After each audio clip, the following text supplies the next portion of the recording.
Hello students, इस video में आज हम प्रोडक्शन फंक्शन के चैप्टर को पढ़ रहे हैं। और प्रोडक्शन फंक्शन के चैप्टर के टॉपिक में से मैंने जो टॉपिक लिया है वो है रिटर्न टू स्केल, यानी कि पैमाने के प्रतिफल। ठीक है, तो समझते हैं रिटर्न टू स्केल क्या होता है।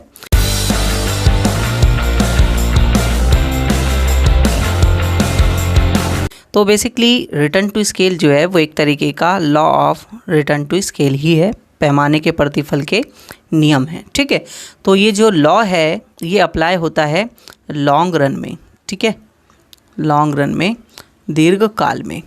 अब बच्चे ये दीर्घकाल में लॉन्ग रन में क्यों लगता है, उसका एक बहुत ही अच्छा सा रीज़न है हमारे पास। देखिए, जब हम बात करते हैं पैमाने के प्रतिफल के नियम की, law of return to scale की, तो वहाँ पर हम देखते हैं कि एक तो है हमारे पास फिक्स फैक्टर और दूसरा है हमारे पास वेरिएबल फैक्टर्स, यानी कि स्थिर कारक को F से दिखा रहा हूँ और V से वेरिएबल यानी कि परिवर्ती कारकों को।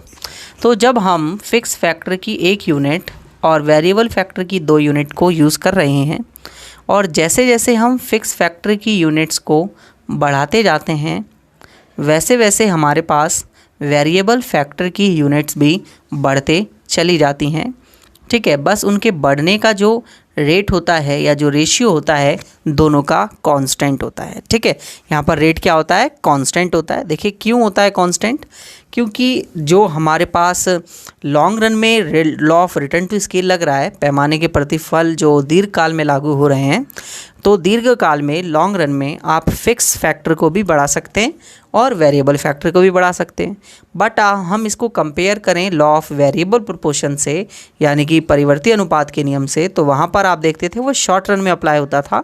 और जब वो शॉर्ट रन में अप्लाई होता है तो वहाँ पर कोई भी फैक्टर्स जो है फिक्स, आप फैक्टर को नहीं बढ़ा सकते, आप वेरिएबल फैक्टर को ही बढ़ा सकते हैं, क्योंकि शॉर्ट रन में वेरिएबल फैक्टर बढ़ते हैं, फिक्स फैक्टर फिक्स रहते हैं। बट लॉन्ग रन में ऐसा नहीं होता। लॉन्ग रन में आपके पास फिक्स फैक्टर भी आप बढ़ा सकते हैं, वेरिएबल फैक्टर भी बढ़ा सकते हैं। तो एक फिक्स फैक्टर अगर आप बढ़ाएंगे, सपोज़ दैट मैं मान के चलता हूँ एक मशीन पे काम करने के लिए 2 लेबर्स की क्या होती है, ज़रूरत होती है। तो जैसे ही आपने एक एक्स्ट्रा मशीन यहाँ पर बढ़ा दी तो आपके पास 2 लेबर आपको ज़रूरत पड़ जाएगी, और फिर दोबारा अगर आपने एक मशीन बढ़ा दी तो 2 लेबर की और रिक्वायरमेंट पड़ जाएगी, एक मशीन और बढ़ा दी तो 2 लेबर की और रिक्वायरमेंट पड़ जाएगी, क्योंकि एक मशीन के लिए 2 लेबर की ज़रूरत है काम के लिए। ठीक है, तो आप देखेंगे कि फिक्स एंड वेरिएबल फैक्टर्स के बीच में जो रेशियो आएगा, जो स्केल बनेगा इनके बीच में रेशियो का, वो सेम बनेगा। वो क्या बनेगा, सेम बनेगा। तो इस वजह से ये जो है आपके law of return to scale, पैमाने के प्रतिफल के नियम लॉन्ग रन में अप्लाई होते हैं, और यहाँ पर जो है वो कांस्टेंट रेशियो रहता है, और ये शॉर्ट रन में नहीं हो सकता, क्योंकि शॉर्ट रन में रेशियो चेंज होता है, कांस्टेंट नहीं रह सकता, क्योंकि वहाँ पर आपके पास फिक्स फैक्टर फिक्स रहते हैं और वहाँ रेशियो फिर चेंज हो जाएगा। ठीक है ना, प्रोपोर्शन चेंज हो जाएगा। क्लियर दोस्तों, ये चीज़ आपको समझ में आई होगी यहाँ तक।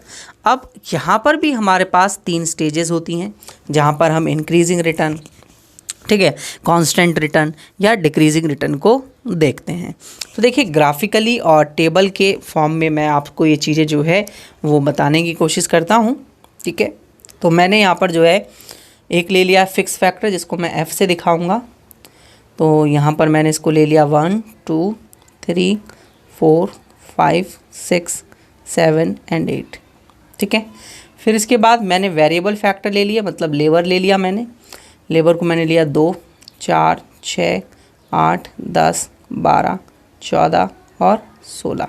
ठीक है, इसके बाद हम जो है टोटल प्रोडक्शन को बढ़ाएंगे, टीपी को। ठीक है, और फिर उससे एमपी भी निकालेंगे। देखिए दोस्तों, तो दोनों का यूज़ करके हमारे पास जो टोटल प्रोडक्शन आ रहा है वो मान लीजिए 10 आ रहा है, फिर इसके बाद 22, फिर इसके बाद 36। ठीक है, फिर इसके बाद हमारे पास जो है एक कांस्टेंट रिटर्न हमको देखने को मिलेगा 46, 56। ठीक है, और 66। इसके बाद आपको एक डिमिनिशिंग रिटर्न देखने को मिलेगा 74। ठीक है, और 80। क्लियर। अब आप यहाँ पर एमपी निकालेंगे तो ये स्टार्टिंग में 10 आएगा, फिर इसके बाद 12, 14, 10, 10, 10, 8 और 6। क्लियर है। तो आप देखेंगे यहाँ पर आपको 3 स्टेजेस देखने को मिल रही होंगी। पहली स्टेज ये वाली, दूसरी स्टेज ये वाली और तीसरी स्टेज ये वाली। पहली स्टेज में आप देख सकते हैं कि जैसे जैसे हम यूनिट बढ़ा रहे हैं वहाँ पर हमारा प्रोडक्शन बढ़ रहा है और प्रोडक्शन बढ़ने की जो रेट है वो बढ़ती हुई है, जिसकी वजह से एमपी भी बढ़ रहा है। तो आपके पास ये हो जाएगा आपका इंक्रीजिंग रिटर्न वाली स्टेज, ठीक है, इंक्रीजिंग रिटर्न,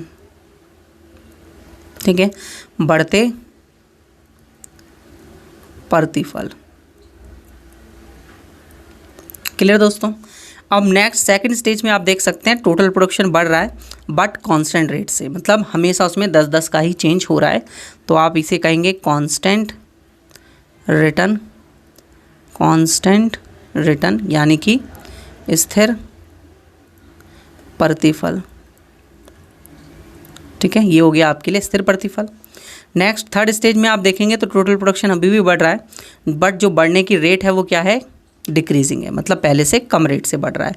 तो आप इसे बोलेंगे डिमिनिशिंग रिटर्न, डिमिनिशिंग या डिक्रीजिंग रिटर्न, ठीक है, हिंदी में बोलेंगे ह्रासमान या फिर घटते प्रतिफल।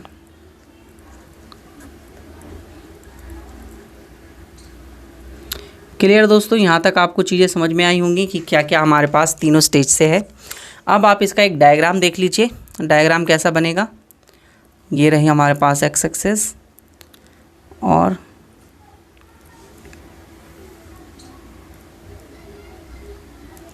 यहाँ पर हम फैक्टर्स की क्वांटिटी को दिखाएंगे और यहाँ पर हम टीपी को मतलब टोटल प्रोडक्शन को दिखाएंगे, ठीक है। तो देखिए मैं बना देता हूँ ग्राफ।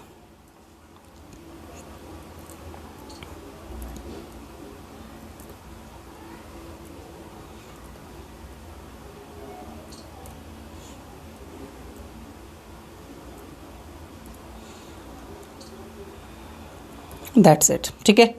तो आपके पास यहाँ पर जो है कहाँ पर क्या क्या मिल रहा है वो मैं यहाँ लिख देता हूँ। यहाँ पर आपको इंक्रीजिंग रिटर्न मिल रहे हैं, ठीक है, तो मैं खाली इंक्रीजिंग रिटर्न लिख रहा हूँ, हिंदी वाले बच्चे लिख लेंगे बढ़ते प्रतिफल, ठीक है।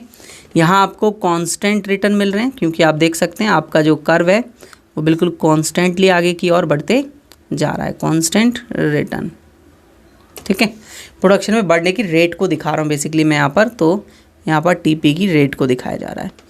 और ये रहा आपका डिमिनिशिंग रिटर्न, जहाँ पर आप देख सकते हैं कि आपके पास टोटल प्रोडक्शन जो है वो घटती दर से बढ़ रहा है, मतलब घटते चले जा रहा है, डिमिनिश होते चले जा रहा है। तो बेसिकली ये होती हैं आपके पास तीनों stages of law of variable, variable नहीं दोस्तों, रिटर्न टू स्केल के, ठीक है, जो कि तीनों ये स्टेजेस हैं। इन तीनों स्टेजेस के बीच पर आपका जो है पैमाने के प्रतिफल का नियम यानी लॉ ऑफ डिमिनिशिंग रिटर्न जो है वो अप्लाई होता है। तो दोस्तों इस वीडियो में आप सभी को समझ में आया होगा कि कैसे जो है लॉ ऑफ आपके पास रिटर्न टू स्केल होता है। और वीडियो अगर आपको अच्छी लगी हो तो वीडियो को लाइक ज़रूर कर दें और अध्ययन क्लासेस ऐप को डाउनलोड कर लीजिए, क्योंकि अध्ययन क्लासेस ऐप पर आपको सारे के सारे वीडियो लेक्चर फुल कोर्स के साथ जो है मिल जाते हैं। लाइव क्लासेस भी मिलती हैं आपको। ज़्यादा जानकारी के लिए आप मुझे मेरे इस नंबर पर कांटेक्ट कर लीजिए और मैं आपको पूरा कोर्स प्रोवाइड कराऊंगा कि कैसे आपको कोर्सेज़ परचेज़ करने हैं, ठीक है।